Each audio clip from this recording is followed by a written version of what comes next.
WhatsApp just started rolling out usernames. Previously, you had to enter in your phone number, and if you wanted to share your WhatsApp with anybody, you would have to share your phone number. However, now you can just share your username, and you will need to go in and reserve or create your username when this does fully roll out so that you can claim that unique username to share with everyone else instead of your personal phone number. I'll show you exactly how to do that. The first thing you're going to do is open up the App Store or Google Play Store, and we're going to just search for WhatsApp because this is a brand new feature that we want to get if we have updated WhatsApp. So just tap on Update right next to WhatsApp if there is an option to update it, so you get this feature.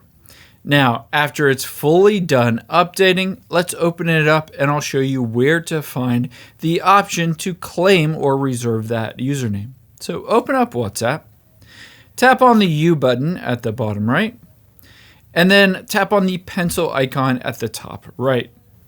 From here, you can see right under About is Username. Tap on username and it might show a different screen if you haven't set your username yet, but you can see I have claimed my username at Trevor Nace. You can also tap on the edit button at the top right and you can choose to change your username or even delete your username if you don't want it anymore.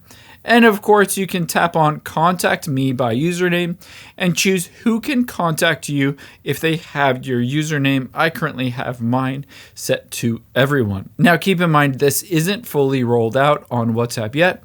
So even though you've claimed your username, you'll need to wait until it's fully rolled out on WhatsApp to start using it. I hope this helps. If you enjoyed this video, I would greatly appreciate it if you would consider liking this video and maybe subscribing to my channel. I really appreciate you taking the time to watch this and spend some time with me today. Thanks, guys.